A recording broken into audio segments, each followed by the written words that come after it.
Hello students, welcome to study valley. मैं हूं भाग्यश्री और आज हम पढ़ने जा रहे हैं साइंस की 8th क्लास की 6th chapter, that is reproduction in animals. तो इसके पहले हमने ये चैप्टर जो है वो दो पार्ट में कवर किया है। तो पहले दो पार्ट आप देख लीजिए। पहले पार्ट में हमने male and female reproductive organs देखे हैं। दूसरे पार्ट में हमने डेवलपमेंट ऑफ एम्ब्रियो देखा है, फर्टिलाइजेशन देखा है। ठीक है, तो पहले दो पार्ट इसके हमने अपलोड कर दिए हैं, आप please go and check it out. Okay, अब हम इस पार्ट में देखेंगे विविपोरस एंड ओविपोरस एनिमल्स क्या होते हैं। ठीक है, we have learn that some animals give birth to young ones while some animals lay eggs which later develop into young ones. The animal which give birth to the young ones is called viviporous. जो अपने जैसे बच्चों को जन्म देते हैं, humans क्या है, विविपोरस हैं।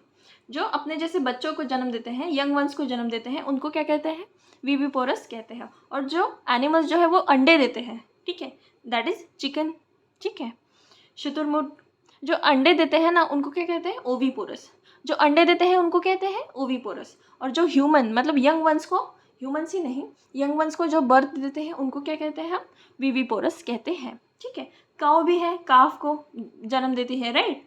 किटन्स, कैट जो है किटन्स को जन्म देती है, डॉग, ठीक है, उसको क्या कहते हैं हम। ये सारे जो है वो एग्जाम्पल मैंने बताया वो विविपोरस के एग्जाम्पल है। जो अपने जैसे यंग वंस को जन्म देते हैं उनको कहते हैं हम विविपोरस एनिमल्स। एंड जो अंडे देते हैं, जो एनिमल्स अंडे देते हैं उनको कहते हैं हम ओविपोरस एनिमल्स। ठीक है, next, the following activity will help you understand better differentiate between viviparous and oviparous animals. Viviparous and animals, oviparous animals क्या होते हैं, बेटर डिफरेंशिएट करने के लिए हम एक एक्टिविटी देखते हैं। Try to observe eggs of the following organism, frog, lizard, butterfly.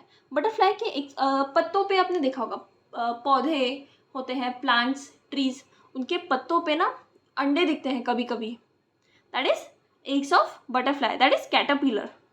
और मोथ, hen और crow are any other bird. Birds क्या कहते हैं, मोस्ट ऑफ द बर्ड क्या करते हैं, अंडे देते हैं। Were you able to observe eggs of all of them. हमने सबके अंडे तो नहीं देखे होंगे, लेकिन चिड़िया के कभी कभी मूवीज़ में, फोटोज़ में, हमने कहानियों में चिड़िया के अंडे वगैरह देखे होंगे। ठीक है, क्रोस के अंडे देखे होंगे, मुर्गी के अंडे तो आम मिलते ही है, आम जगहों पे, बहुत सारी जगहों पे मिलते ही है, तो वो मुर्गी के अंडे भी देखे होंगे। Make drawings of the eggs that you have observe. Eggs की ड्राइंग ऐसे क्या होता है, इस शेप में होता है ना अंडा, ऐसे शेप में होता है। ठीक है, कोई कोई अंडे इस शेप में होते हैं, गोल, किसी किसी एनिमल्स के।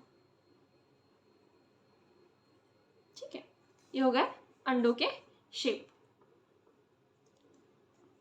The eggs of few animals are easy to observe because their mother lay them outside their bodies.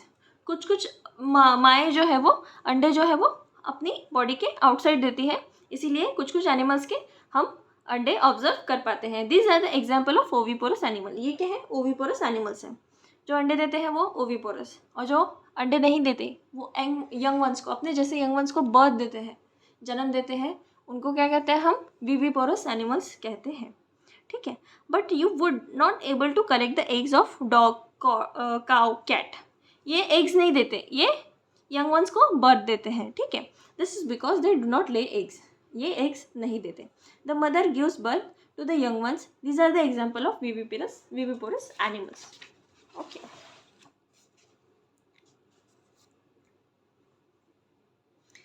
Can you give some more example to viviparous and oviparous animals. हमने इतने सारे तो देख लिए अभी। ठीक है, young ones to adults, young ones to adults कैसे बनते हैं ये हम अभी देखेंगे। The new individuals which are born और hatch from the egg continue to grow till they become adults. छोटे बच्चे जो होते हैं वो बड़े होने तक कंटिन्यूसली ग्रो होते जाते हैं। चिकन्स के भी बच्चे, हेन के भी जो चिकन होते हैं वो कंटिन्यूसली ग्रो होते जाते हैं जब तक वो एडल्ट नहीं हो जाते। इन सम एनिमल्स यंग वंस में look very different from the adults. छोटे बच्चे जो है वो एडल्ट से, मतलब हम बचपन में, अभी आपने कभी अपनी बचपन की तस्वीर देखी होगी, बचपन में थोड़े से अलग दिखते हैं ना, ठीक है, बड़े होके अलग दिखते हैं। तो ये क्या होता है, हम डेवलप हमारा डेवलपमेंट होता जाता है, हम एडल्ट की तरफ बढ़ रहे हैं, हम एडल्ट होते जाते हैं, ठीक है। Recall life cycle of silkworm.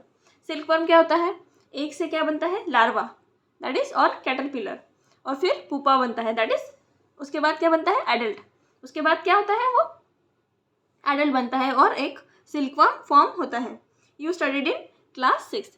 Frog is another such example. Frog में भी ऐसा एक एग्जाम्पल है, ठीक है। Observe the different stage of frog, यहाँ पे गिवन है, ये क्या है, एग्स, एग्स दिए हैं, उसके बाद अर्ली टैडपोल बना है, एग्स से अर्ली टैडपोल बना है, फिर लेट टैडपोल बना है, ये थोड़ा सा बड़ा हो गया, उसके बाद एडल्ट फ्रॉग बन गया, ठीक है। ये बॉडी देखिए, यहाँ पे क्या है, ये अलग दिख रहा है, यहाँ पे अलग दिख रहा है, यहाँ पे भी अलग दिख रहा है, ओके, यहाँ पे भी अलग है, इससे ये अलग है ना, लेट टैडपोल से ये अलग है, ठीक है। Can you imagine that these tadpoles would someday become frog? Similarly, the caterpillar and pupa or the pupa of the silkworm looks very different from the adult one. The features that are present in the adults are not found in these young ones. Then, what happens to the tadpoles or caterpillars thereafter? You must have seen a beautiful moth emerging out of the cocoon.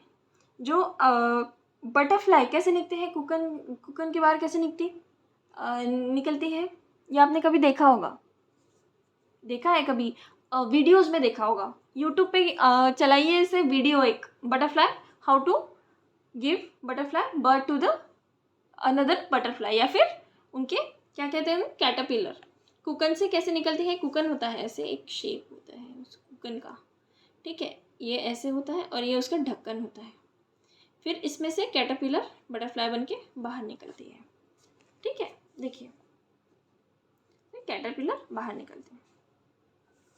You must have seen the beautiful moth emerging out of the cocoon. In the case of tadpoles they transform into adults capable of jumping and swimming. Tadpoles क्या होते हैं, jumping and swimming के capable होते हैं, मतलब वो jumping and swimming शुरू कर देते हैं क्योंकि पानी में ही रहते हैं। The transformation of larva into the adult through the drastic changes is called Metamorphosis. जो ये चेंजेस है, छोटे से बड़े होने के जो चेंजेस है, उनको क्या कहते हैं, हम मेटामॉर्फोसिस कहते हैं। What about the changes that we observe in our body, जो हमारी बॉडी में हम चेंजेस कहते हैं उसको भी हम क्या कहते हैं, मेटामॉर्फोसिस कहते हैं क्या,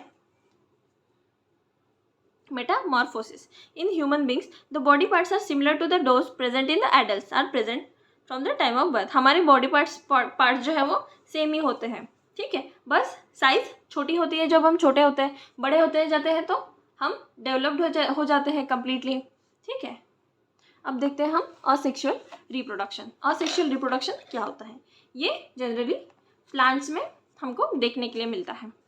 सो far we have learn about the reproduction in some familiar animals, but what about very small animals like hydra?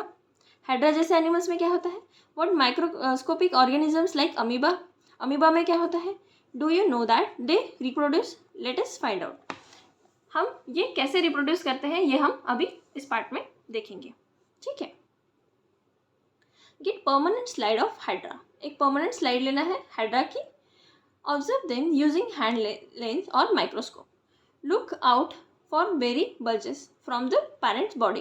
ये जो बल्ज है पेरेंट बॉडी से निकलने वाला, इसको क्या कहना है, ऑब्जर्व करना है। पेरेंट बॉडी से निकलने वाले बल्जेस को हम ऑब्जर्व करते हैं। ये जो बल्ज है ये बड़ा होके एक दूसरा हाइड्रा, ये बड़ा देखिए अब दिख रहा है, ये दूसरा हाइड्रा एक फॉर्म करता है, ठीक है। Count the number of bulges that you see the different slides. Also note the size of bulges. Draw the diagram of hydra as you see. Compare it with the figure. ये जो है वो diagram है hydra की। Diagram बहुत easy है निकालना, सीधा सा ऐसे एक सर्कल निकालना है, सेमी सर्कल, फिर उसको ऐसे निकालना है, ये हो गया थोड़ा सा ऐसा शेप, ओके। फिर उसको ये ऐसे tentacles,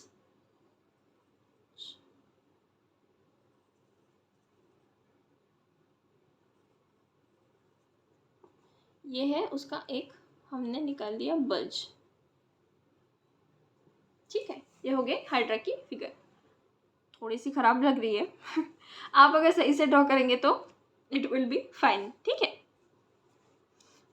in each hydra there may be one और more bulges. These bulges are developing new individuals and they are called birds. इसको क्या कहते हैं हम? बर्ड्स कहते हैं. बडिंग नाम सुना होगा आपने, बडिंग. बडिंग कहाँ होता है? प्लांट्स में. ओके, तो इसको कहते हैं बर्ड्स कहते हैं. Recall the presence of birds in yeast. In hydra two new individual develop as outgrowth of the single parent. एक ही पेरेंट से जो कुछ सेल्स की आउटग्रोथ होती है. कुछ सेल्स जो है वो एक ही पेरेंट की बॉडी से बाहर की तरफ ग्रो करने लगता है, आउटग्रोथ होने लगता है. उससे क्या कहता है? नया एक एनिमल फॉर्म होता है. उसको हम बडिंग कहते हैं. उसको क्या कहते हैं? बडिंग कहते हैं. This type of reproduction in which only single parent is involve. जिसमें सिंगल पेरेंट इन्वॉल्व है, मतलब एक ही पेरेंट है, दो पेरेंट्स नहीं है, ठीक है, मेल फीमेल नहीं है, उसमें एक ही पेरेंट इन्वॉल्व है, उसको क्या कहते हैं हम? असेक्सुअल रिप्रोडक्शन कहते हैं. Since the new individual develop from the birds in hydra, this type of asexual reproduction is called budding. इसको क्या कहते हैं हम? बडिंग कहते हैं. Another method of asexual reproduction is observed in microscopic organism that is amoeba. Let us see how this happens. Amoeba में कैसे होता है अब हम वो देखेंगे. You have already learned about the structure of amoeba. Amoeba का स्ट्रक्चर तो हमने देखा ही होगा. क्या है? एक ऐसे ही बिना शेप का एक स्ट्रक्चर होता है, उसके अंदर एक न्यूक्लियस होता है. न्यूक्लियस में क्या होता है? फिर डिवाइड हो जाता है न्यूक्लियस एक में. फिर जो है पेरेंट सेल जो है वो दो में डिवाइड हो जाता है. दो में डिवाइड होने के बाद इसमें डॉटर अमीबा बनता है. इससे दो अमीबा बन गए, ठीक है. अमीबी कहते हैं उसको. You will recall that amoeba is a single-celled organism. It begins to process of reproduction by division of itself nucleus into two nuclei. मतलब खुद का जो न्यूक्लियस है उनको क्या करते हैं? दो न्यूक्लियाई में उनको डिवाइड कर लेते हैं, ठीक है. तो वो खुद को दो न्यूक्लियाई में डिवाइड कर लेते हैं. This is followed by division of body parts into two. बाकी की जो बॉडी पार्ट्स हैं उनकी, मतलब बाकी की जो बॉडी है वो भी दो पार्ट्स में डिवाइड हो जाती है. एक इस न्यूक्लियस के अराउंड और दूसरा इस न्यूक्लियस के अराउंड, ठीक है. फिर ये जो दोनों हैं वो एक दूसरे से अलग हो जाती है. Two amoebae are produce from one parent amoeba. This type of asexual reproduction in which an animal reproduce by dividing into individual is called as binary fission. एक एनिमल जो है वो खुद को दो पार्ट में डिवाइड कर लेता है. क्या करने के लिए? रिप्रोडक्शन करने के लिए. उसको क्या कहते हैं हम? बाइनरी फिजन कहते हैं. Apart from budding and binary fission there are other methods by which a single parent reproduce young ones. Will you study that here in the classes. Actually यहाँ पे गिवन है स्टोरी ऑफ डॉली. एक clone बनाते हैं scientist, ठीक है. ये हम स्टोरी ऑफ डॉली पढ़ेंगे. Cloning is the production of an exact copy of cell, any other living part or a complete organism. Clone क्या करता है? एक से हम दूसरा. आपने क्लोनिंग सुना होगा, ठीक है. क्लोनिंग की प्रोसेस के बारे में सुना होगा. कोई एक टेररिस्ट था, उसका क्लोन वगैरह बनाया था, ऐसा कुछ. I am not remembering his name, ठीक है. तो क्लोन एक प्रोसेस है, हमारे ही जैसे एनिमल को फॉर्म करने की एक प्रोसेस है. That is cloning.